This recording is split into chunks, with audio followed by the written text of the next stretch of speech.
Natavara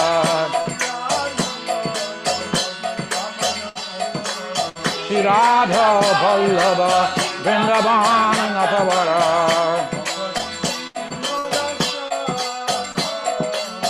Bhakti Vinoda Shraya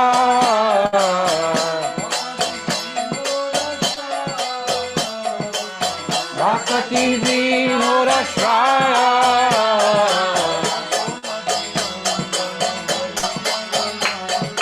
Yashomati Nandana Rajavara Nagara Yashomati Nandana Rajavara Nagara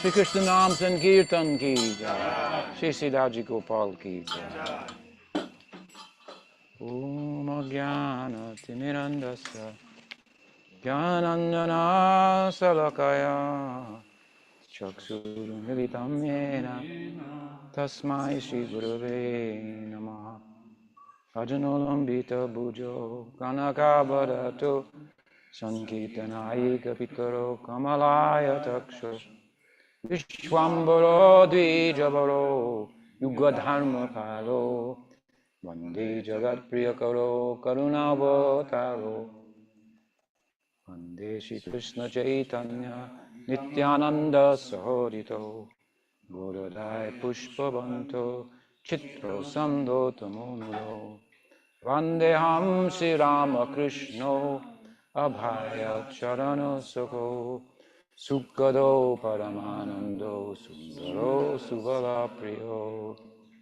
Hey Krishna Karuna Sindhu Dina Bandhu Jagatpate Gopisha Gopika Kanta Radha Kanta Namostute Tapta Kanchan Gaurangi Radhe Bindavaneshwari Vrishabhanu Sute Devi Pranamami Haripriye Shri Guru Vishnu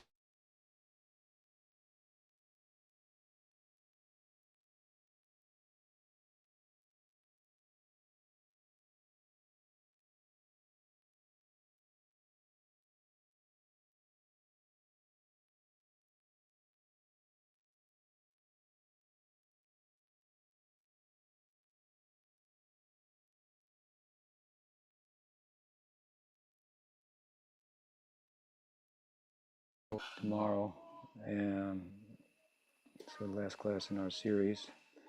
And I'll be leaving the day after. It's been a very nice festival, very inspiring, and we've had a full house here the whole time. And we have been discussing selected verses from Srimad Bhagavatam, collected together in a work in progress entitled Sakya Pranay. And yesterday, or excuse me, I guess it was Friday in our last class, we heard how Brahma in Brahmalok heard the praise of the Devas and the Siddhas in Siddhalok and Janalok and so forth, exclaiming about how extraordinary it was that Aghasura had been liberated by the cowherd Krishna. And so he, the Aja, the unborn one, Brahma, appeared on the scene in Vrindavan. But he was a little late. He was coming after the fact. He had heard about something that had already happened, which was unbelievable. It's rather unbelievable that such a demonic person, that his name itself is sin, could achieve liberation, which even the devas and those in the upper planetary systems were striving. The devas didn't; the others were striving for in the brahmachari planets and so forth, and not easy. Muktanam api siddhanam, right? Very rare to be liberated at all. And he did nothing but act in the most inimical way, right? and achieved, so it was unbelievable. So he's going to like check it out with his four heads, four discriminating heads, and see if this isn't some sentimental, emotional confusion. And so he arrives on the scene, but incognito. He keeps himself, at least in his own mind, out of view. And who wants to investigate it, the event, and of course, what he sees is more astonishing than what he heard about, even. First, in terms of seeing Krishna and his friends and all that involves, and later seeing Aishvarya that exceeded the Aishvarya of Aga's liberation, which was celebrated throughout the heavens and so on and so forth, right? And as I said earlier, of course, the liberation of Aghasura, his deliverance, merging as he did ultimately in the body of Krishna and achieving liberation, is the beginning of this underlying tattva that's so important to Gaudiya Vaishnavism. Jiva Goswami says, Krishna's tu Bhagavan Swayam, the idea that Krishna is the source of Narayan, is the key philosophical point to unlocking all of the philosophical truths of the Bhagavatam. And so the teaching in that regard within this Brahma Vimohan Lila begins there.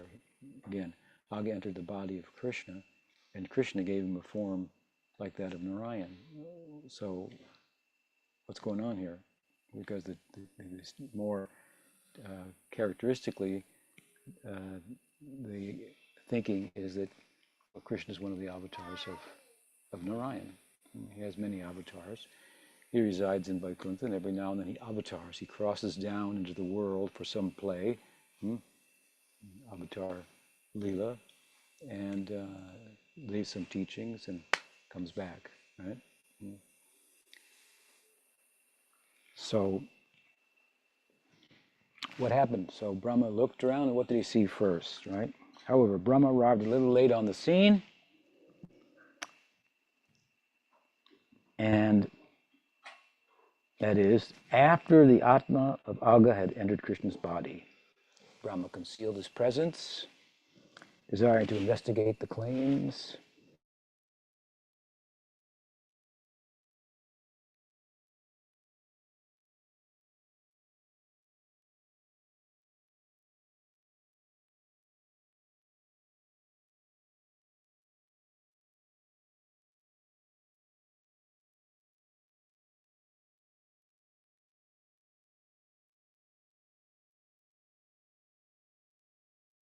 Their lunch bags on the branches of trees and forgot about them, and they had actually come for a picnic, and many nice things had been prepared and so forth.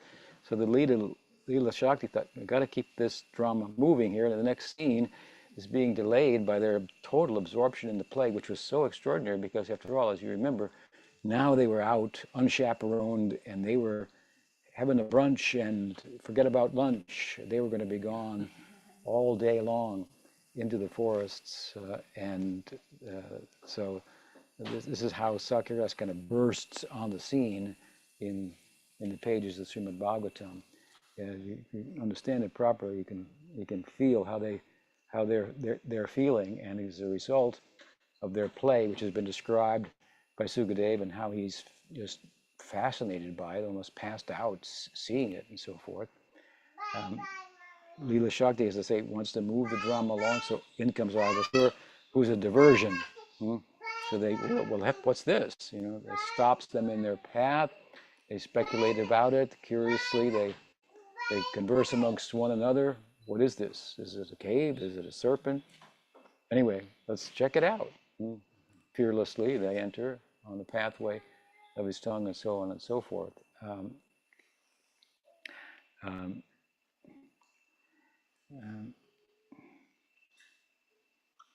So that diversion having been created by Leela Shakti, well, then Aghasura is liberated, which, now please notice this fact, the demigods are like, holy cow.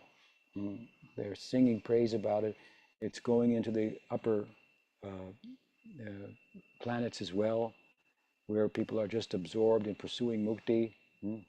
And they're celebrating this event, talking about it. It's just the talk of the town, the talk of the universe, right? Mm.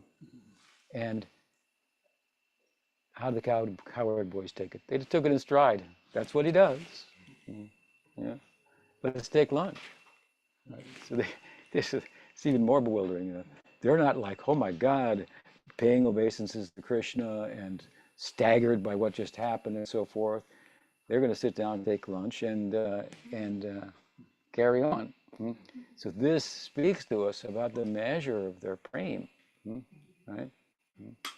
Their prema is so powerful that it causes Krishna to relate with them uh, as equals. So this is again more staggering. That's why I say the Madhurya of the Braj Leela is the fullest measure of its Aishvarya. Mm. It's like, again, holy cow. Mm. This is what you have to have to think. Mm. They're just moving on. Yeah. Okay, a big serpent came. Oh, wow. Naturally, Krishna dealt with them. Turned out to be a problem. Krishna dealt with them. We were confident he would if there was a problem. Anyway, let's have lunch. Right? Who are these people? You can see how Sukadeva was bewildered. Sukadeva was a sage, right? Mm. The idea that you could relate with this person who just did that and not think anything of it. What kind of status is that? Mm. So, Krishnasya Vishvak Pururaji Mandala Abhyanaha Pula Drisho Prajarbaka Sahopavishta Vipine Virejush Chadadyatam Boruha Karnikaya. So Krishna Vishvak Puriraja Mandalai. So here it describes what Brahma saw first. So first, the Bhagavatam is going to describe the friends of Krishna seated around Krishna. It's going to describe that scene. So this is a beautiful verse worth committing to one's memory, meditating on the scene. Krishna in the center, so many cowherd boys in concentric circles around him. And we'll discuss it. But following this verse, then there's the depiction of Krishna himself. So two verses, mostly about the boys. Krishna's in the picture, of course, but it's about them. And then the next verse about Krishna. So two beautiful verses, very significant. And as I say, for the pursuit of Sakya Bhav, helpful for us to commit to memory and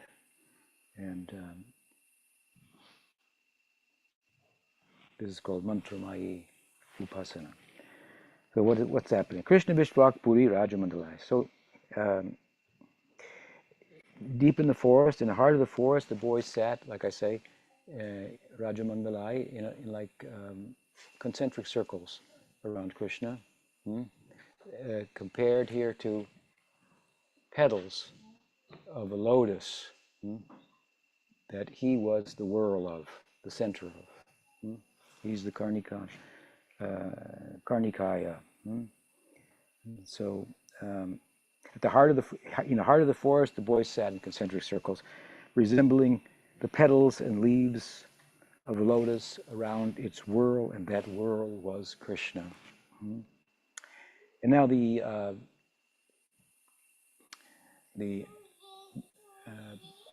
Aishvarya of Krishna now again manifests in the midst of this Madhurya, but in a very peculiar way. How is that? His Aishvarya Shakti will manifest, and Krishna will expand himself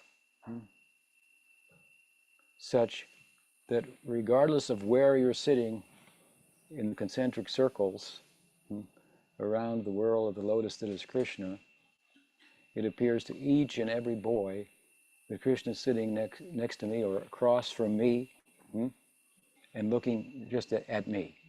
Hmm? So this is Aishvarya, but the but but in the midst of showing this Aishvarya, none of the boys know that Krishna has done this at the same time. Their Madhurya is not compromised by it. This is a great feat, something worked out between Krishna's Aishvarya Shakti and his Madhurya Shakti. Hmm? Madhurya is preserved and the Aishvarya is manifest. Hmm? And for the sake of the Madhurya, that each boy is thinking, oh, Krishna is sitting with me, in front of me. Hmm? Again, as we heard this morning, something like this. And Krishna loves me the most, and each one is right. Hmm? Each one is correct. Right? So this is a very beautiful scene. It's reminiscent, of course, of the Rasa Leela, in which Krishna also similarly expanded himself in such a way that each gopi thought that Krishna is dancing with him alone, right?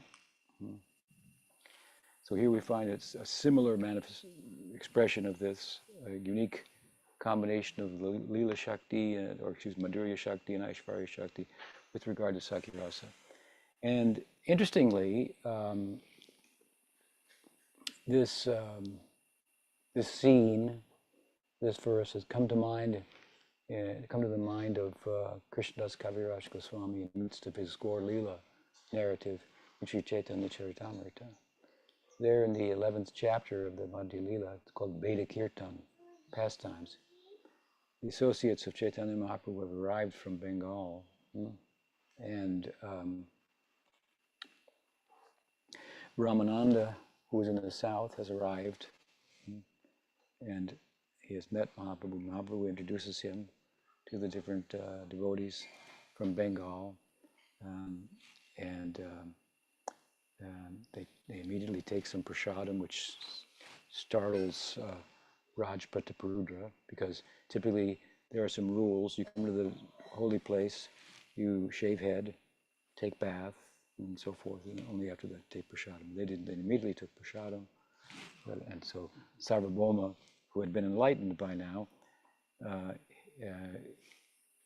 explained to the king, this is a special affair. Earlier on the rooftop, when the devotees were coming, and Gopinath, who knew them, said, that is Advaita, this is him, that is so-and-so, that is Shivananda Sain, this one is this one. And the Raj was also on the rooftop, and seeing this and hearing Gopinath, Sarvabhauma was there, the brother-in-law of Gopinath, who had now been converted, and the king said, seeing their Sankirtan, their dancing, their chanting, and so forth, weeping, ecstatic symptoms manifesting, sattvika bhavas, he said to the king, what kind of worship is this?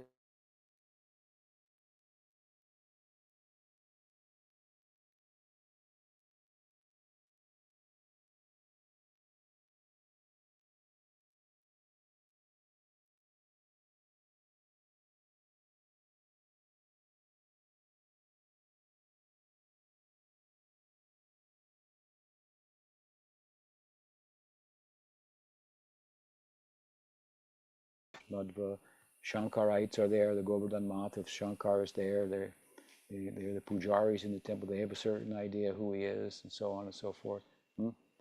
So the king had seen all types of worship. It was a very fortified kingdom at the time. The Muslims could not enter into Puri. It was well protected by Raj Gajapati, as he's sometimes referred to.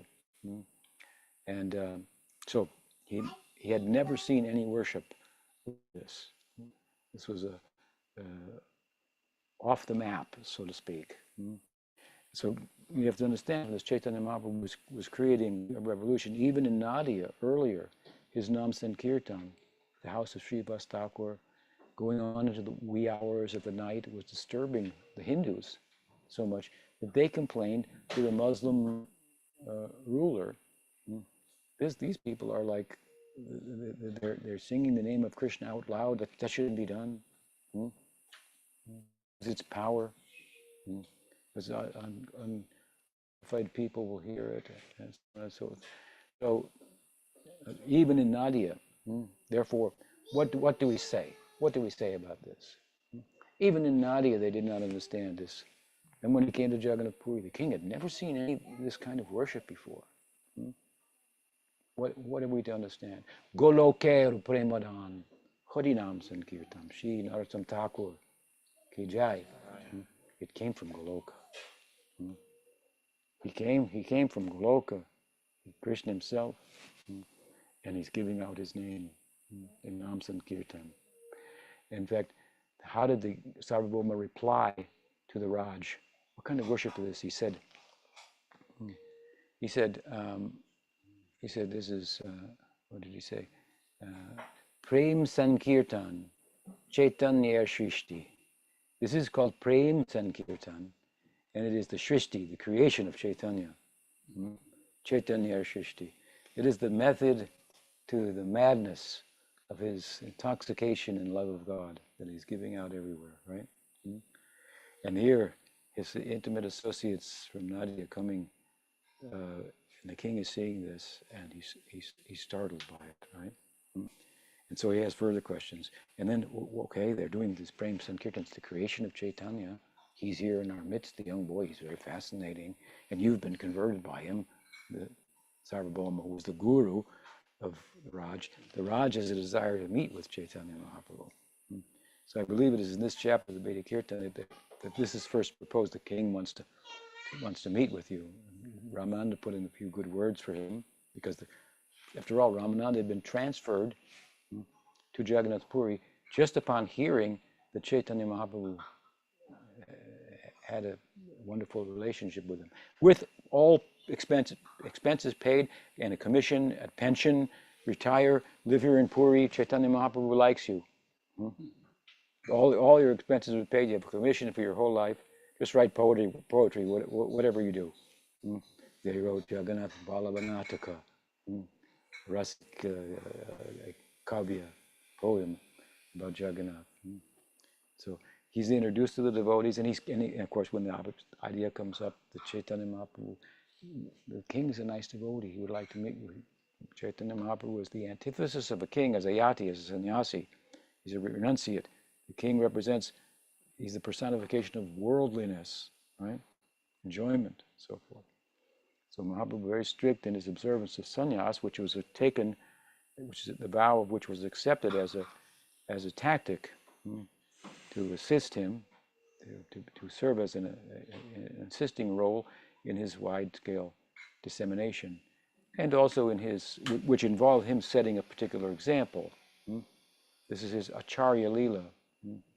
So the sannyasi will stand out. Especially in those days, he would command respect just by his appearance. A teachable moment would be created, right? So for this reason, Chaitanya Mahaprabhu accepted the sannyasa order, and he was very strict in his observance, so that the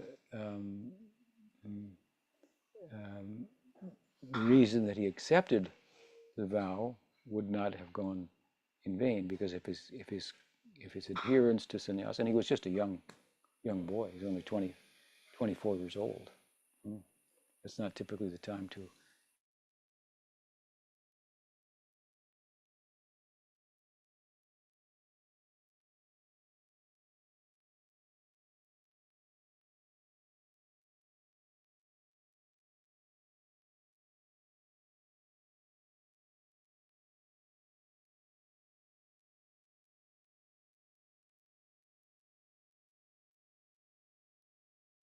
strength, knowledge, and renunciation, right?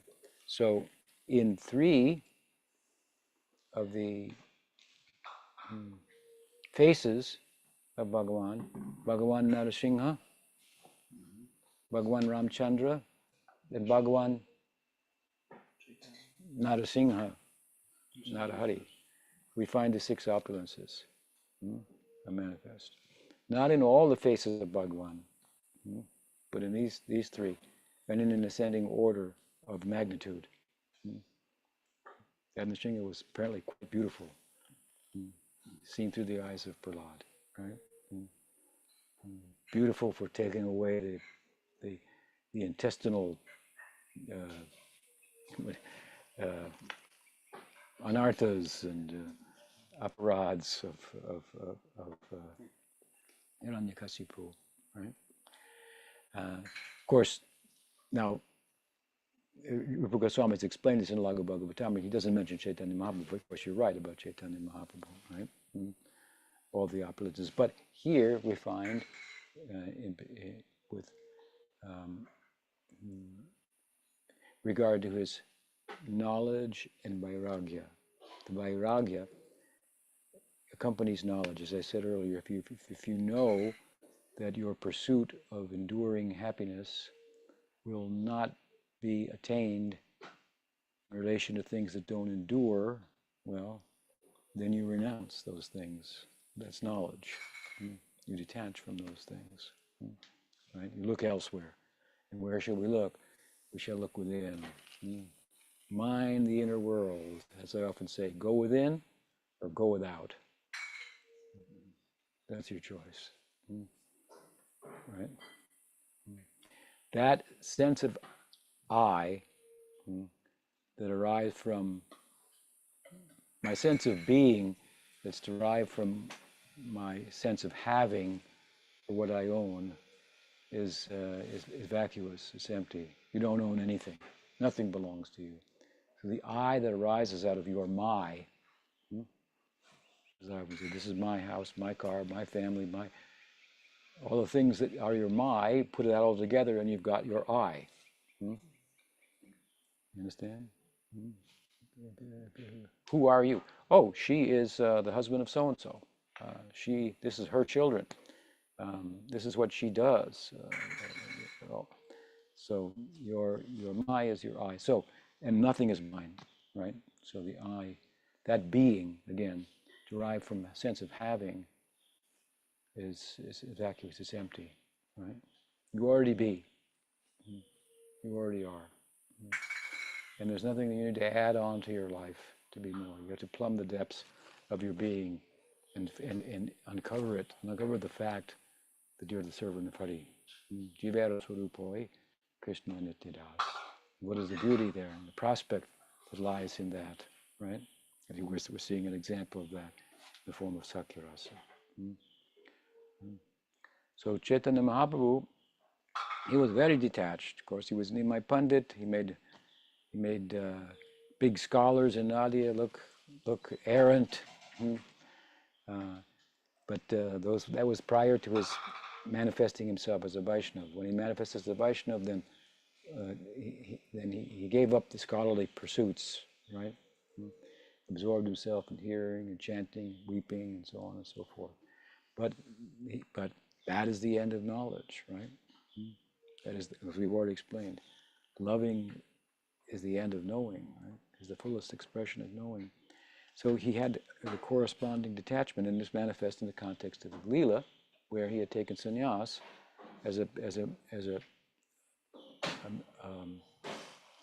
to assist him in bringing attention to his teaching, right? So his renunciation was very extreme. Although he was only 24 years old, the elders in the Gaudiya Sampradaya, who are compared in the metaphorical tree of love of God to the roots, this tree of many branches, two major trunks, Nityananda and Advaita, and then many branches of many devotees, right? But the roots of this tree are these 9 sannyasis, Keshava Bharati,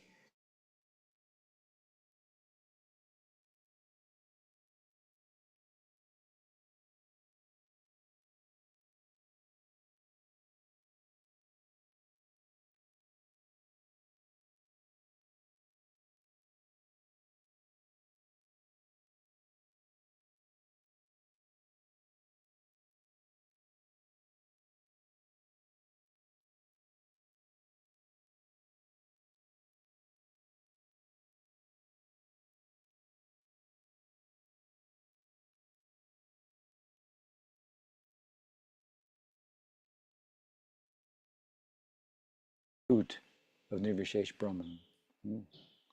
And it's apparent that the attractiveness of bhakti got the best of some of the Shankarites, like the famous Sridhar Swami, who was at one time, I think I mentioned it the other day, it's written in their records, was the head Shankaracharya of the Math in Puri. He wrote a Bhagavatam commentary that's the seed of all of the Gaudiya commentaries, with emphasis on Swarup Shakti. That's something that Shankar acknowledges, right? And all, Swarup Shakti means, again, that he who is everywhere is moving. How can you be everywhere and move? That is the power of Swarup Shakti, the essence of which is bhakti, right? What makes Brahman, if you want to take non-dual consciousness and ornament it, that's what we're teaching. We're also teaching non-dualism, like Shankar, but we've decorated the non-dualism. We've garlanded it. That is the influence of bhakti, the form of Krishna arising out of his Swarup Shakti. There, of course, there's not a beginning or to this, but because of the Swarup Shakti, Bhagwan's beauty is coming out, form, movement, and so on and so forth, right? So these were, anyway, heavy sannyasis, going back to Chaitanya Mahaprabhu's associates, and very strict in their practice. Brahmananda Bharati was wearing only a deer skin and so forth. That's a beautiful incident that arises in Chaitanya Charitamrita. Mahaprabhu said, ignored him, and he was very intuitive, so he could understand something is wrong. Must be, I have some pride, I'm wearing a deer skin only. He must think, so he took off the deer skin, and Mahaprabhu was very pleased with him. So the point is they were very heavy, kind of frightening characters in the measure of their renunciation. And they were frightened by Chaitanya Mahaprabhu's renunciation. So the full face of this Aishvarya, Vairagya, one of the 6 opulences we find in Bhagavan Chaitanya Mahaprabhu in his sannyas lila. And at the same time, it's very extraordinary because he's showing this extreme renunciation and such beauty and charm at the same time. Here are these other sannyasis, they're very heavy, they're not like particularly beautiful. You have to have an eye to see, right?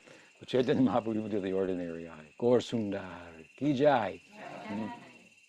Beautiful, golden feature. Young, I mean, everybody wants to put, from my generation, the picture on Facebook when they were, 24. Put that one up, Right? Not everybody, but there's a tendency for that. I appreciate it. I see that. Yes, they were very beautiful then. They were probably very connected to Prabhupada's service at that time. Now they may be a little distanced. And that's the only reason not to put their present picture there. If they were as committed, they would look as beautiful, right? So, my obeisances to all my God brothers and God sisters. Ki Jai. Please don't take this as an offense.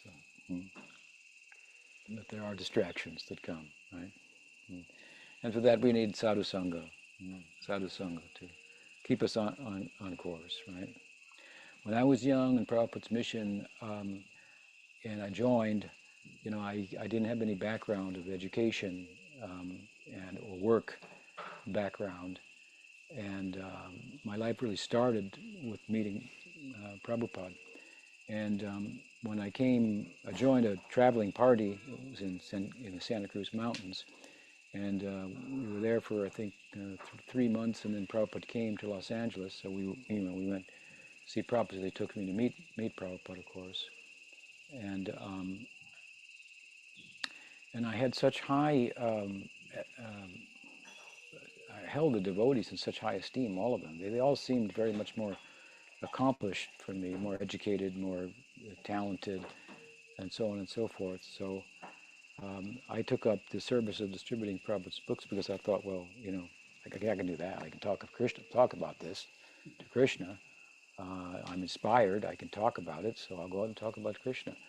And it just happened to be that we had a warehouse full of books, and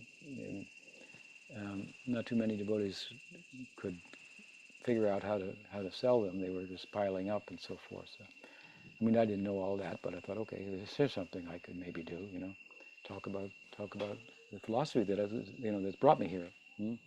But I had a fervent and ongoing prayer to Prabhupada that may let me act in such a way that I could be an inspiration to your disciples, who are all more advanced than me, hmm, who've helped me. Let me act in such a way by your grace that I can inspire them. Hmm. This is an ongoing prayer through my whole life as a sadhaka within ISKCON in Prabhupada's presence. So I've started to focus on that again more now. Hmm. Time's going on, and by the grace of Prabhupada Sridhar Maharaj, I know I have something to offer. Hmm. So I write a book, and I know I've gained so much from it. So I'm a simple devotee. What to speak of other devotees who are, they will also perhaps get some inspiration from this, and and share their express their inspiration in such a way that Prabhupada would be pleased with them, right? So, so at any rate, Chaitanya Mahaprabhu, very beautiful, very renounced, frightening these other sannyasis by the measure of his own commitment and so forth, right? Very astounding, his sannyas lila, but teaching by his example. So he wouldn't meet with the king. Hmm? People might think, oh, he's compromised. He's sannyasi meeting with a politician, right? And politicians got the power. So that Prabhupada, for example, when opportunity came to meet with not Indira Gandhi, another after him there was a Indira wasn't particularly religious, but after him another one came, and Prabhupada said he wanted to meet Prabhupada, and Prabhupada said he must come to see me. Not because Prabhupada was proud, but he was observing this kind of etiquette because he professes to be a Hindu and following the Dharma in ways that Indira Gandhi, she wasn't like that. So he said, because he met with Indira Gandhi, so she didn't make those kind of claims. That was for, I think, regarding the CIA had, or Indian CID, I think it's called, thought that the devotees were CIA plants in India. So Prabhupada had to convince it's not the case. They should be given visas to stay here. Anyway, it's a long story. But Chaitanya Mahaprabhu would not meet with the king, but Ramananda pleaded his case. Sarvabhauma pleaded his case. Sarvabhauma further explained to Ramananda, or to the king, that they didn't bathe first, they didn't pray their head because this is their religion. It's different. They're in the Ragmarg here. So so so at that time, then in the evening, this is the Beta Kirtan pastimes, Madhya Lila. In the evening, they gathered in the temple and they observed the Dupartik, and then Chaitanya Mahaprabhu began a kirtan. And the kirtan began to swell and swell and swell. And then he divided the kirtan into four distinct groups. Then he stood in the center of the four groups. He appointed 2 mridanga players for each group and 8 kartal players for each group. So there were 2, 4, 6, 8 mridangas and 32 kartals. Big kirtan, right? In 4 groups. And then he appointed, and then he danced, and all the 4 groups watching. And then he appointed dancers for each group. Nityananda Prabhu will be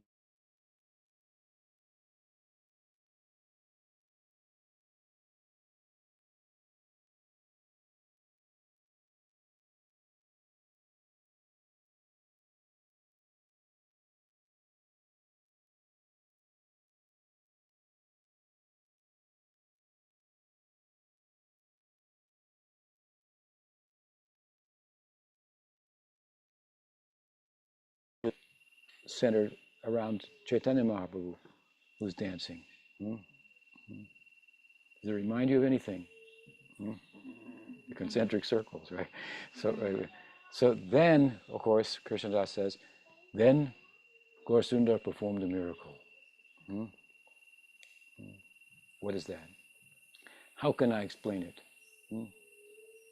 Pulina bhojane jena Krishna madhyasthane. Chatudikhe sakya kahe amare netrane. He says, how can I explain it to you? Oh, you are all learned persons, acquainted with the Bhagavatam. Jamuna puline.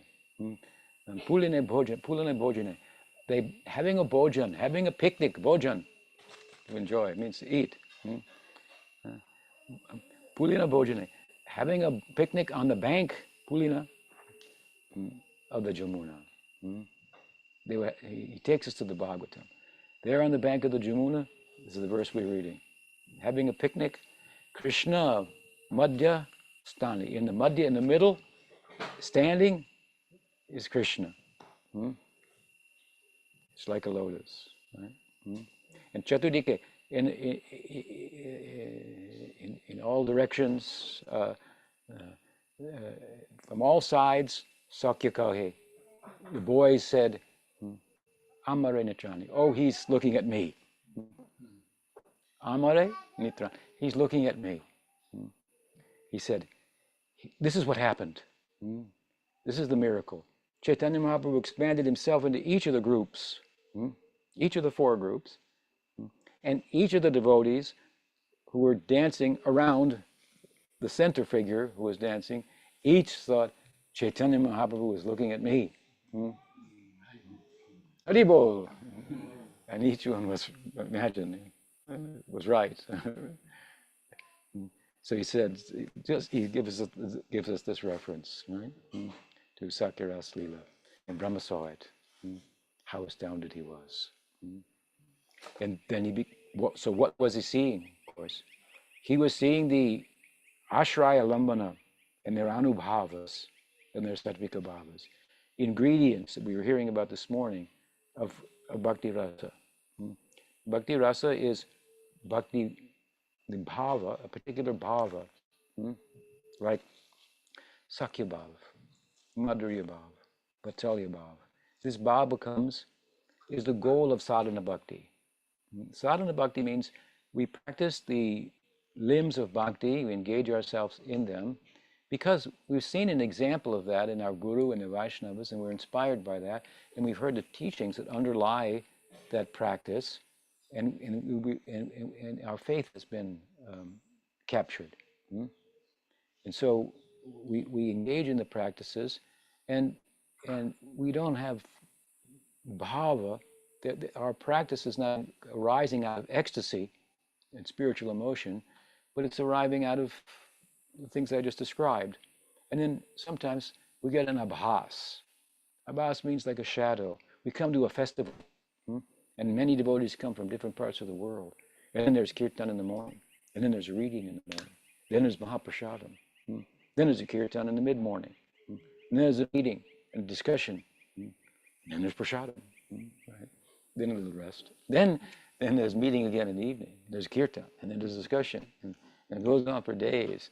And my mind turns off at a certain point for a moment, for a day, for maybe the case, and because the mind has stopped talking and it's been captured, then I feel and I experience an abhas, a shadow of bhav, and even tears may come, hairs may stand on end.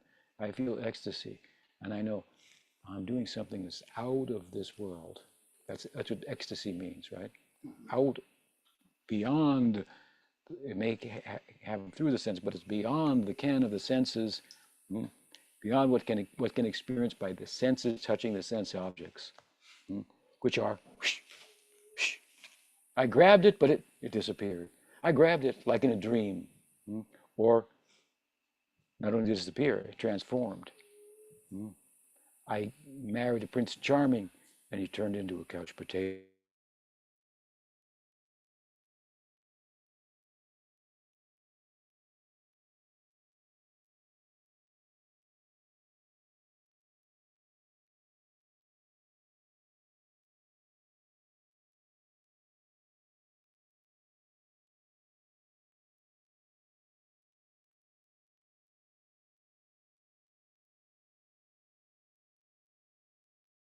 It's the cause of suffering. Krishna says in the Gita that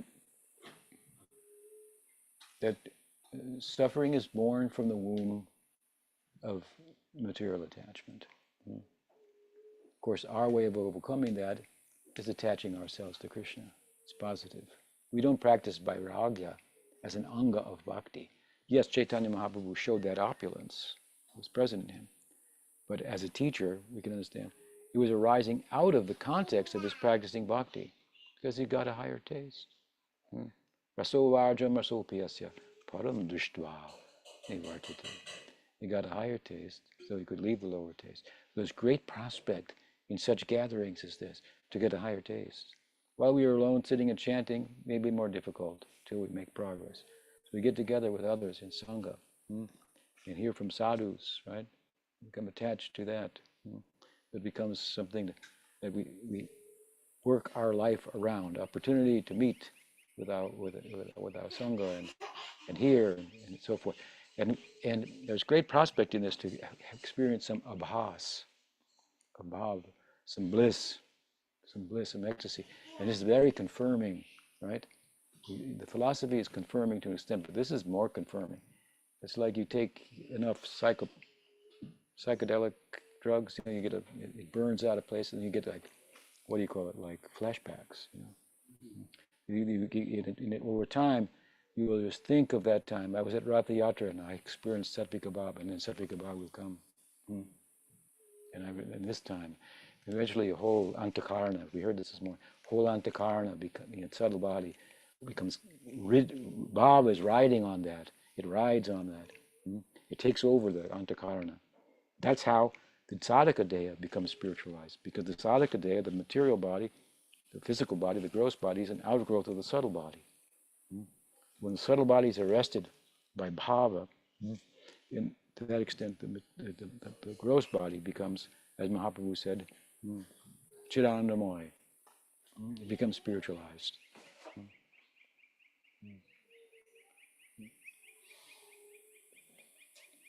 So sadhana bhakti is bhakti in practice. We're like apprentices, right? But we get some glimpse of what our prospect is. The goal, then, of sadhana bhakti, which is half of the equation of what bhakti is. Bhakti is active, and bhakti is emotive. So when the activities of bhakti, like hearing and chanting, for example, are driven by emotion, and this emotion is a trans-psychological emotion. It's not our material emotions. It come from the seat of the mind, right? Where the mind is saying, I like this, I don't like that. Sankalpa vikalpa. I like this, I don't like that, right? So this is the seat of our material emotions. We're meant to still the mind, rather to capture the mind through Nam Sankirtan and other such angas of bhakti, capture the mind. And then this budding sprout, a bud of bhava will come. This is the trans-psychological emotion. And it is called a sthayi bhav, in the budding form. Bhavankur, the bud. And this is the central bhav that will be, with the addition of other bhavas, turn into rasa. So Sakya Bhav will turn into Sakyarati, same, will turn into Sakyarasa. It's the self-defining bhava. So if it's Sakya Bhav, you're defined as a friend. Madhurya Bhav, you're signed as a gopika, identified as a gopika. So the goal of sadhana bhakti is bhava bhakti. When bhava bhakti is there, then the practices of bhakti continue, but they're driven by bhava, by emotion. So the bhakti is fully informed. Sambandha jnana is complete. So the abhideya, the practice which is ongoing in bhava bhakti, is practice that's fully informed. Fully informed. Sambandha, what is my relationship with Krishna? Not only theoretically, as it might be in sadhana bhakti, in nishta, or with good counsel. It can be fixed up. This is your goal. Madhurya rasa, Sakya rasa, so forth. Then, that bhava bhakti, then this was happening to Brahma, you see. Brahma was initiated at the dawn of creation. At that time, he got 4 instructions from Krishna that are the seed verses of the Bhagavatam. Those verses are concerned with sambandha, abhideya, and prayojana. Sambandha means a conceptual orientation that gives rise to the activities that are bhakti and the emotions for bhakti, which will bear fruit in the form of bhakti rasa, prayojana, right? So he instructed him about these things, but the teachings are in very condensed form. After all, they're the seed verses of the Bhagavatam, so they've been expanded into 18,000 verses. So there's a lot to take in, right? Brahma saw Krishna there. Actually, Narayan appeared. He was looking for his source. His source is Narayan. He appeared on the lotus umbilical stem coming from the navel of Narayan. He was born on the lotus, and he was looking, where am I from? So where did he go? He looked inward. He didn't look out of the lotus. He went in the stem and meditated and so forth, and Narayan appeared. But it's apparent from the Bhagavad, 2nd canto, must be 9th chapter, that Narayan at a certain point showed the form of Krishna. Because we get further details from Gopal Tapani Upanishad. What is the detail? He was appearing in Gopa Vesh, in the dress of a Gopa. That's not Narayan.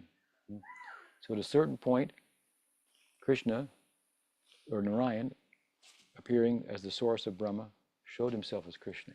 Krishna showed himself, right, to Brahma. In Gopa Vesh, as a Gopa. Of course, he had his hand like this. He was giving, that's a Gyan Mudra. He was teaching scriptural knowledge and so forth. So it's a little, your guru is dressed like a Gopa. It's a little, not characteristic. Or the God, the all majestic God, is just like a simple village coward. But he had the Gyan Mudra, and he was speaking this wisdom, so okay. It works, right? Brahma heard this. Therefore, Krishna touched him. Prabhupada said he wanted to shake his hand, hold his hand in friendship. Vishwanath Chakravarti Thakur says he had a desire for Sakya. So this is the initiation of Brahma. This is the beginning, right? Then Krishna disappeared. Brahma goes back to Brahmaloka. And he's worshipping there, the Mahapurusha, typical Vaidhi Bhakti, and now this event has happened on earth. He's coming to check it out, and of course we'll hear how Krishna appeared to him. But first, he's seen Krishna. That description, more detail will come, but he's seeing Krishna. So this is what he saw. He saw the Vishaya Lambana, the object of love, seen through the eyes of Sakyarati, of Sakyarasa. So that budding bhava of Sakya, right? It corresponds with a particular face of the Godhead. So this face, Gopal Krishna, the Gopa, right? And then there's the Ashraya Lambana, the personification that corresponds with that love. He saw that in concentric circles, so many coward boys. They were that love personified. And he was the object of the love. So these two ingredients of Sakyarasa, they're to nourish and bring out, really, they're bringing out their vibhavas, alambana vibhavas, so they have a causal effect of sort. They don't cause the sthayi bhav, but they cause the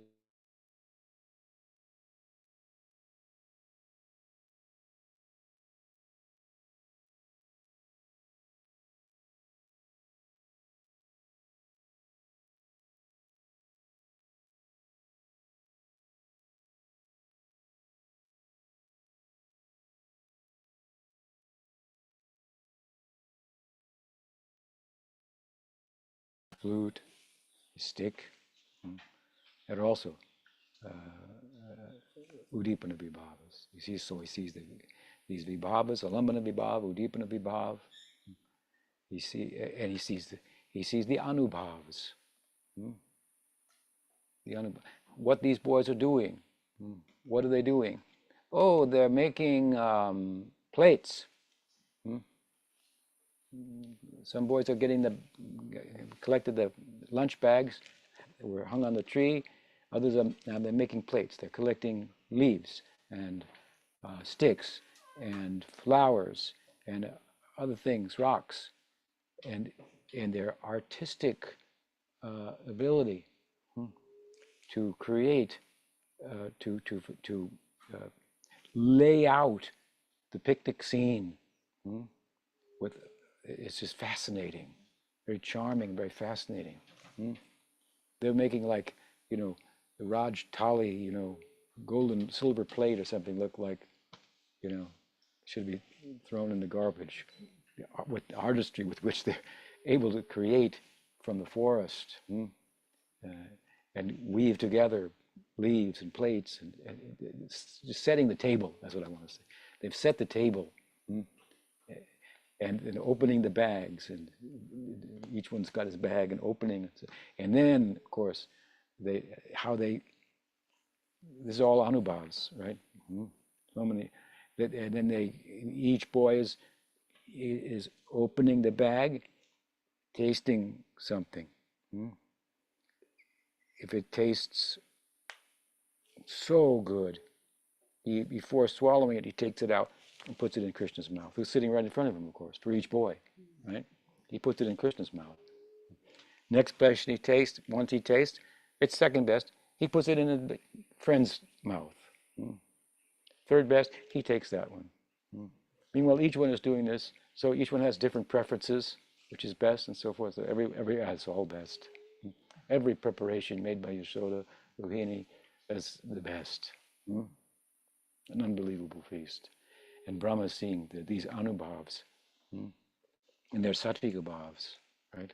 Also, he's seeing now all the ingredients of bhakti rasa that, combining with the budding of his, Vishwanath Chakravarti Thakur says, he's moving from a Vaidhi bhakti orientation to a rag bhakti orientation, and all these ingredients that will together with his Sthayi Bhav, will turn that Sthayi Bhav of Sakya Bhav into Sakya Rasa. This is a heavy lesson that he's been brought there for. This is one of the things that Krishna is accomplishing, right? So many things he's accomplishing at the same time. And of course, we have to remember that while he's showing him all these, introducing him to all these ingredients of Sakya Rasa and acquainting him with what it means to become his friend in the fullest sense. The whole scene in which this is done, all this discussion of Rasa Tattva, well, there's not a discussion, but it's there in the Bhagavatam. It's all underlined by what? The heaviest point of Tattva, Krishnastu Bhagavan Swayam. Is very appropriately done, right? With emphasis on the Tattva underlying this will come out of. It will come out of this tattva. That's the idea. The bhava will come out of tattva. So we have to become acquainted with the sambandha. When we say Krishnastu Bhagavan Swayam, this is the key piece of tattva. It doesn't mean it's the only piece of tattva we learn, but it's the key piece. Yeah. And we according to our intellectual aptitude and ability, we should tax the limits of our intelligence to understand, and that will help to fuel our practice, right?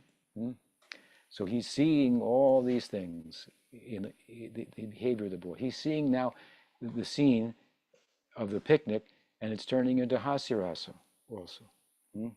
They're making jokes among themselves, right? They're joking. Now these are underage boys, so their jokes are not going to be funny to adults. What's going to be funny to adults is the fact that they're joking amongst them, and they think that's funny. Yeah. That's very cute, very charming, right? Right? That's the kind of jokes that they're telling among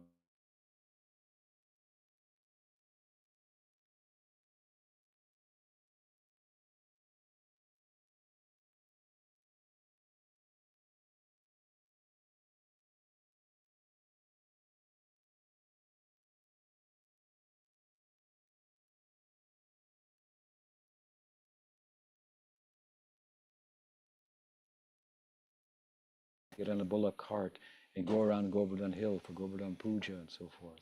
Right? He left the world in the Brahmavi Mohan Leela, aspiring to eat kachoris. Kachori Mukhi, his mother used to call him. He liked those chakoris, kachoris. Kachori Mukhi, kachori face. He wanted to go, he said, I only want to go and eat kachoris with Krishna. He wanted to go to this picnic. This is Prabhupada said. So he shares with us one of Krishna's jokes. It's not that funny, but Prabhupada's laughing at it because he's steeped in Sakya Bhav.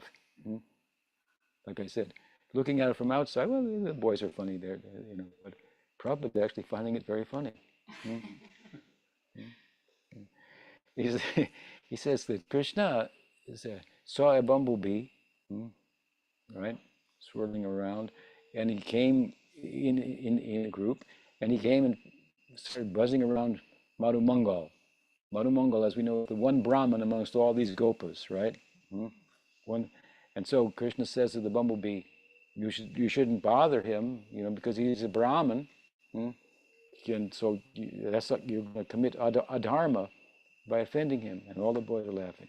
Prabhupada thought it was very funny. See, you didn't laugh at first, but you laughed when I said that Prabhupada thought it was funny because you've absorbed feeling like a young boy there.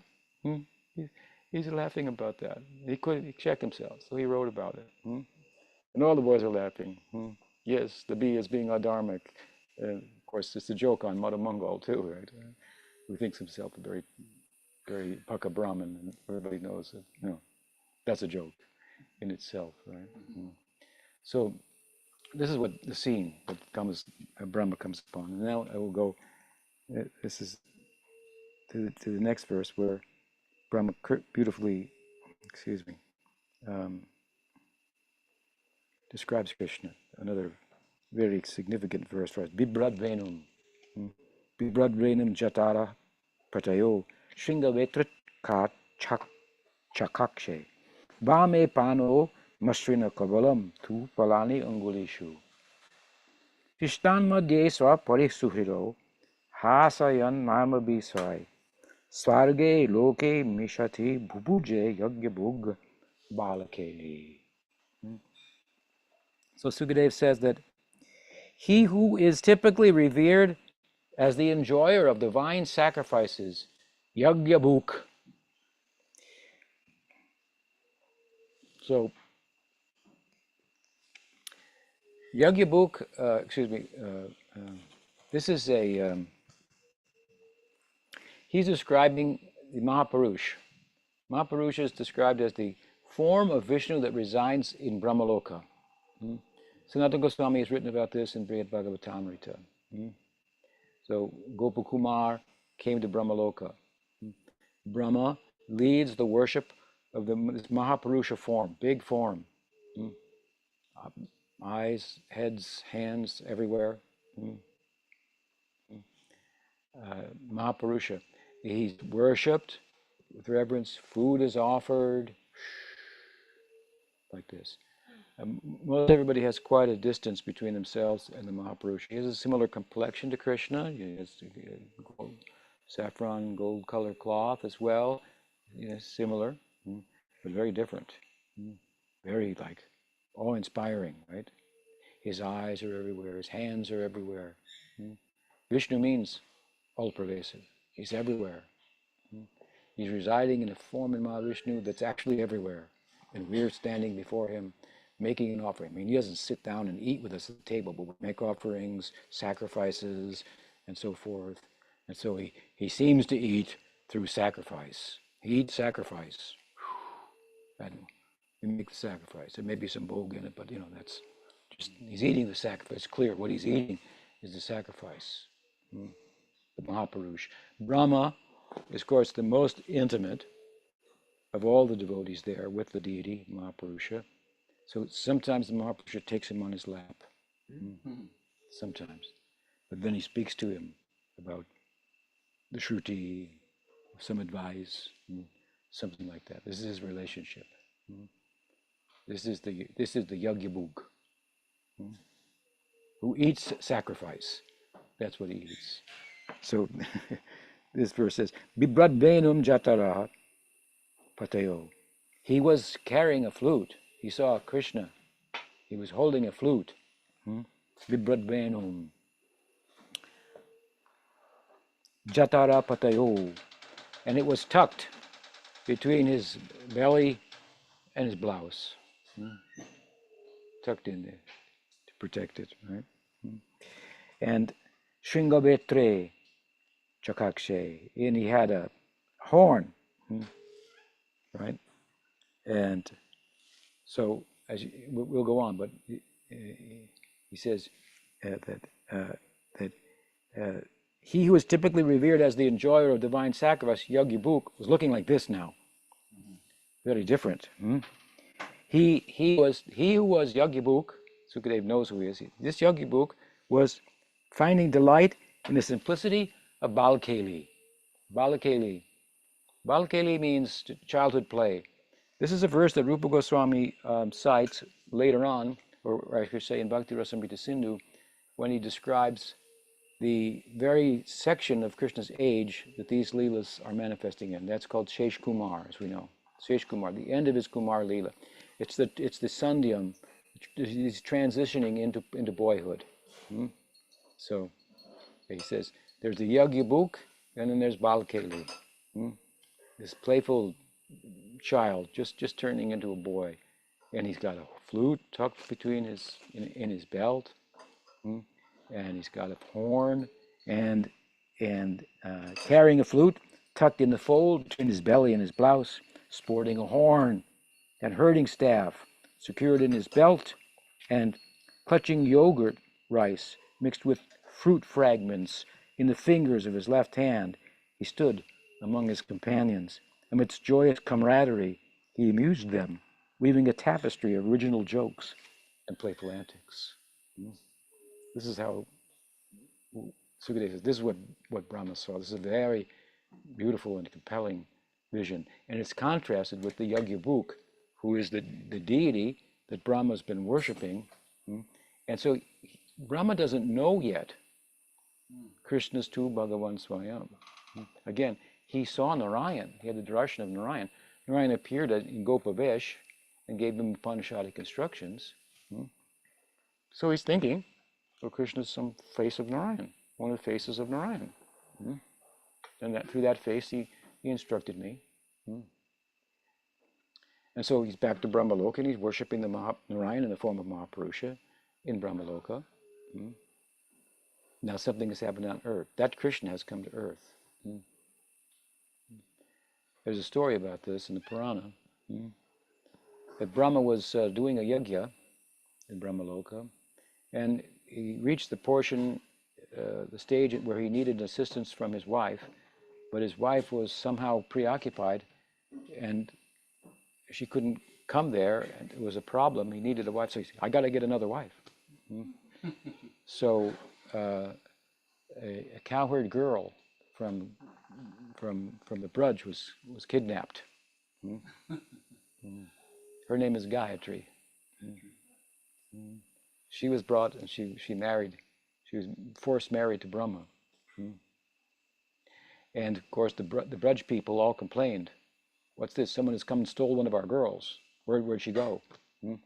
They were upset, so they approached the Brahmins, and the puja was done. It was revealed that Brahma had done this, so Vishnu intervened, and he said, okay, I'll make up for this, that in the future, I will take birth among the cowherds.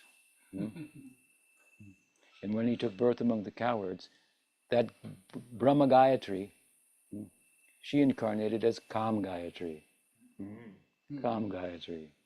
Kam Gayatri speaks about the highest reach that the Brahma Gayatri speaks about in broader terms. Brahma Gayatri speaks about it in veiled and broader terms, so much so that people think this is a mantra for worshiping the sun or something. But it's really about Braj Bhakti. Pujapad Sridhar Maharaj has shown that beautifully in his commentary. Jiva Goswami has shown it to some extent also in his commentary on it in Tattva Sandarbha and Paramatma Sandarbha. It's Gayatri Bhashya Rupa also, right? It's a commentary, the Brahma Gayatri, on the Srimad Bhagavatam. So we know what it's about, ultimately. It's extremely relevant to Gaudiya Vaishnava. To form a Gayatri that speaks about the fullest reach of the Brahma Gayatri, that is Kam Gayatri. It corresponds with the Krishna mantra. Gopal mantra, Krishna mantra, same, and Krishna Gayatri, Kam Gayatri, right? So Brahma's now in that Braj community, right? He's seeing Krishna, he's seeing his friends, he's seeing Krishna in this beautiful form, and he's like, this is not the Yajna. This is not the Vishnu that I worship. I mean, he eats sacrifices. This boy is eating fruit and rice and subjis and pakoras and he's eating food from the boys who've taken food out of their mouths. So this tastes really good. They want to put it on their other tongue, Krishna's tongue. My one tongue is tasting this. It's very good. I should share it with my other tongue. They feel one with Krishna, right, in a dynamic sense. So he's seeing this. He's not eating this doesn't look like a sacrifice, but this is the love that's born out of sacrifice, out of lifetime after lifetime after life. Krita Punya Punja, the most beautiful sacrificial activities of bhakti, begging on behalf of Krishna, performing Sankirtan, the struggle of the sadhaka, life after life. Krishna's omniscience, he knows all about, waiting, as he said in Veda Bhagavatamrita, going out cow herding every day and looking down the path. Is that boy coming yet? Is he coming yet? Where is he? And when he arrives, oh, I knew everything. All your struggles that you went. For me, you did that. For me, you were insulted and you didn't say anything. For me, you tolerated as was required in an instance for my service. None of this went unnoticed. Right? So he's seeing this Krishna, and of course, Brahma's thinking, this isn't the Yogi book. He's actually eating food. Is this a sacrifice? This is my Lord. He spoke Upanishadic wisdom. He's the center of sacrifice. There he appears as the original form, as an avatar of that, the Mahapurusha. Krishna's one face of that, and this is how he acts. As God, he eats sacrifice. What's he? He looks. He has the same complexion. There's some semblance. He's very beautiful, very charming. But I mean, he's actually eating things, and so he's wondering who and he doesn't look like the Mahapurusha, although there's some similarities, and he doesn't look like Krishna in Gopavesh, who I received the Gopal mantra from. Because here's Krishna with a Gyan Mudra like this, right? And here's Krishna, as he's described here. In his left hand, he got rice, yogurt, fruit, and it's falling through his fingers. And he's eating and joking at the same time, and so on. So he's thinking, maybe he's an imposter. False guru. And the whole universe has been duped by this character. And I've got to, with my four heads, figure this out and resolve the problem here. I've got an important mission here, right? But he's very beautiful. He's very charming, right? And he's joking, laughing, and hasyarasa. He got his stick for herding calves, and his horn, bugle horn, and so forth, right? So we should know that as we go forward in Krishna consciousness, we will think at different times we've understood it, only to find out through good sadhu sangha. It's quite a bit more than that. There's quite a bit more to it. Oh, it's like that. That's what it means. This is what's happening to Brahma here. This is happening. Oh, right? And so, of course, we'll conclude with this verse. It's an important verse. But this is what Brahma sees. This is one of the reasons of this whole Leela, of course, right?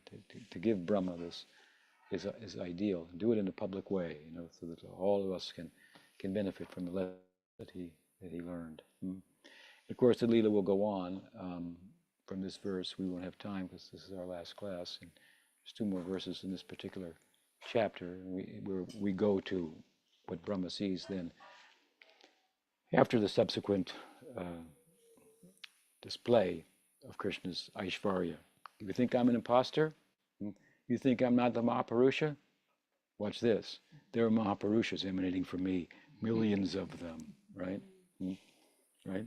So Brahma, of course, as you know, he thought he stole calves, and Krishna manifests form of boys and calves, even while he continued to play with the original boys and calves, invisible to everyone, in another section of the Leela, right? The boys waited for Krishna. Well, the calves wandered away, and the boys were concerned. Krishna said, don't. You disturbed. Picnic. I'll bring them right back. Don't worry. I'll be right back. He went about, what? He came back in a minute. That's what their experience was, the original boys. Some Mayak boys were manifested, and Brahma thought those were the real boys, and he put them in a cave. Meanwhile, Krishna manifested himself in the forms of all the boys and went home and gave Vatsalya Rasa to all the mothers who were sadhakas. Those who were sadhakas, who had entered the Leela, Prakat Leela, they have rag. He gave them anurag. He gave, in other words, in this Leela, in this Prakat Leela, those who entered the Leela in Vatsalya Rasa, who took birth in the Prakat Leela in pursuit of Vatsalya Bhakti, they had Krishna suddenly actually as their son. And it caused their development of their Sthayi Bhav to intensify through all the stages of Sneha, Rag, in this case, untypical of Vatsalya Rasa, Anurag also for a moment. So then they become fully qualified to enter the Aprahat Leela. See how many things Krishna is doing at the same time. He won't forget about you. No. All these mothers and fathers, their sadhaka life, he's taking care of that. He's bringing Brahma in at the same time, right? He's entertaining all of his friends with jokes and so on and so forth. And he'll enlighten also Balaram and showcase the Dasya Bhav aspect of Balaram Sankul Bhava, which is centered on Sakya but has a tinge of Vatsalya and Dasya. Because Balaram will see what's going on here. When he sees the cowherd men one day, near the end of a year, run down the Govardhan hill. It's like, okay, run down to the river here. Anybody been down to the river? Raise your hand. Yeah, you're not going to just run down there. It was a hill like that. They ran down there, and they were running after the cows that were running down. They're hightailing it, their tails up in the air, running down. They ran so fast, their feet together. When you run fast and put the feet together, it looked like they were running on 2 legs rather than 4, right? 2 front legs like this, 2 back legs, and then kicking up. They ran.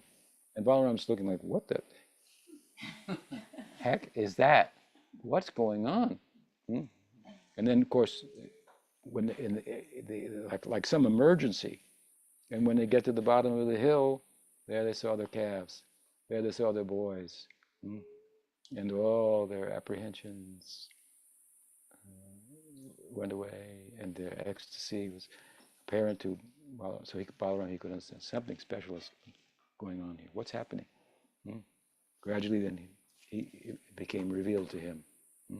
Krishna has manifested as all these boys and calves.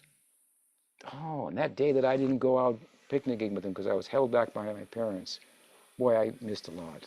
Goodness, wow. But he says, oh, my master, he has such power. That's beyond me. We say this is Brahma Vimohan. I named Ram Mohan after this Leela. You know Ram Mohan Das? Ram Mohan. This is Ram Mohan. Ram was even bewildered by the power of Krishna. My goodness. So many lessons to be learned, right? I've been lecturing on this section for 30 years now. I calculated it.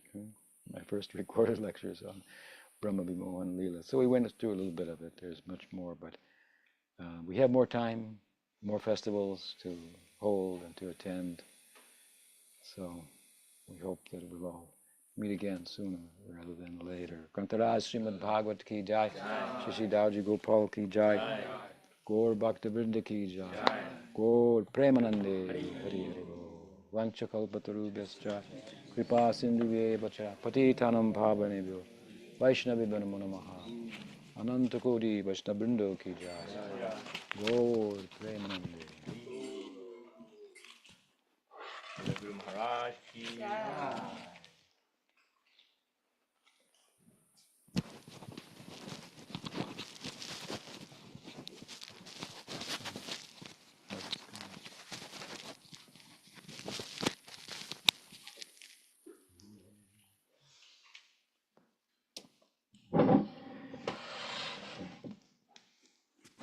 No, I'm going to say my Gayatri. Say Gayatri, then take Prashad. Brahma Gayatri or Kama Gayatri? Both. Both.